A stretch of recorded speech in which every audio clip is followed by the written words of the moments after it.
ओम शांति। 2 अक्टूबर 2025 के बाबा के मधुर महावाक्य। बाबा के इतने मीठे बच्चे, सबसे मीठा अक्षर है बाबा। तुम्हारे मुख से सदा बाबा बाबा निकलता रहे। सबको शिव बाबा का परिचय देते रहो। सबसे मीठा अक्षर है बाबा। तुम्हारे मुख से सदा बाबा बाबा निकलता रहे। सबको शिव बाबा का परिचय देते रहो। प्रश्न पूछ रहे हैं, सतयुग में कोई मनुष्य तो क्या जानवर भी रोगी नहीं होते, क्यों? सतयुग में कोई मनुष्य तो क्या जानवर भी रोगी नहीं होते, क्यों?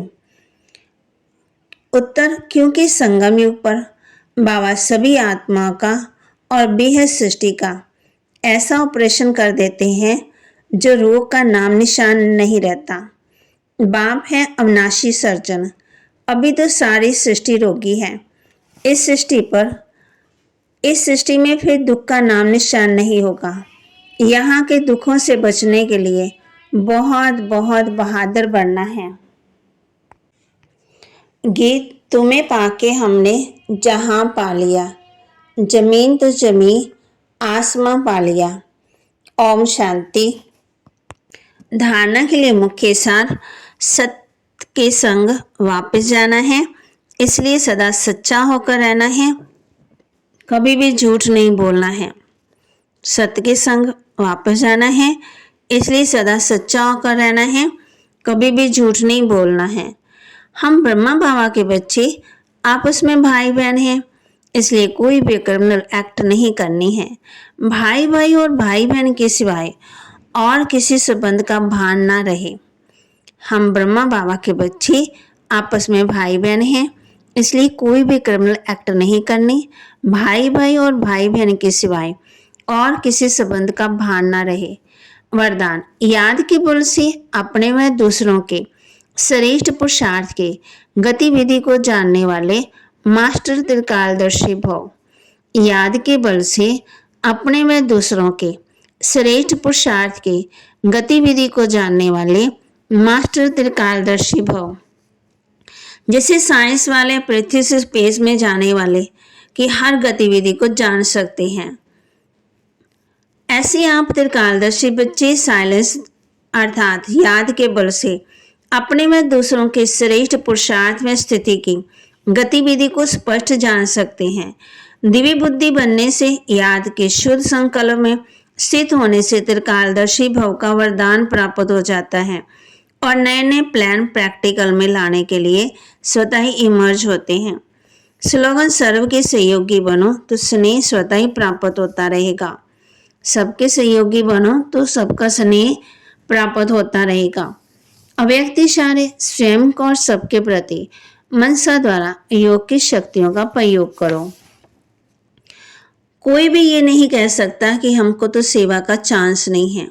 कोई बोल ही नहीं सकते तो मनसा वायुमंडल से सुख की वृत्ति, सुख में स्थिति से सेवा करो। तबीयत ठीक नहीं है तो घर बैठे भी सहयोगी बनो। सिर्फ मनसा में शुभ संकल्पों का स्टॉक जमा करो। शुभ भावना से संपन्न बनो।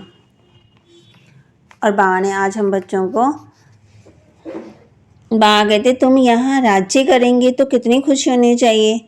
कोई को छोटी सौगात देते तो कहते हैं बाबा आप तो हमको विश्व की बादशाही देते हो, ये सौगात क्या है? बाबा कहते शिव बाबा की यादगार साथ रहेगी, शिव बाबा याद रहेगी, तुमको पदम मिल जाएंगे। फिर खुशी के मारे इतनी खातरे की सच्चे सोने बनाए, माना कोई गए तो उनके स्वागत के सोने के फूलों की वर्षा की। बाबा ने आज हम बच्चों को ये भी कहा है कि अगर मन उदास होता है तो अच्छे अच्छे गीत बजाओ, इससे मन खुश हो जाएगा। सत्य बाप अभी तुमको सत्य कथा सुनाते हैं। बाप बिगड़ सच्ची कथा कोई सुनाए ना सके। फिर बाबा ने कहा कि माँ में कम याद करो। ईश्वर प्रभु आदि अक्षर भूल जाने चाहिए। बाप आया है हम आत्माओं को साथ ले जाने के लिए। भक्तों की रक्षा करने वाला भगवान ही है। आत्मा भक्ति करती है शरीर के साथ। फिर बाबा ने कहा है कि डबल ओम शांति कह सकते हो। आत्मा अपना परिचय दे रही है कि मैं आत्मा शांत स्वरूप हूँ। हमारा निवास स्थान है शांति धाम में और बाबा की हम सब संतान हैं। सब आत्माएं कहती हैं ओम शांति। माया पर जीत पानी है तो बाप कहते हैं मामेकम याद करो। रावण राज्य में मुझे भूल जाते हैं। रावण दुश्मन है ना, उसको फिर हर वर चलाते हैं। रावण राज्य तो अभी सारे विश्व पर है, श्रीलंका पर नहीं। विश्व तो बहुत बड़ी है। तो बाबा की महावाक्य को लाइक करें, शेयर करें और सब्सक्राइब करें और अपने जीवन में जरूर धारण करें। रोज एक एक पॉइंट अपने जीवन में धारण करें, शक्तियों का प्रयोग करें और खुद में मन को मजबूत करें। और क्या करना है, याद के बल से अपने व दूसरों के श्रेष्ठ पुरुषार्थ की गति को विधि को जानने वाले मास्टर त्रिकालदर्शी भव। ओम शांति।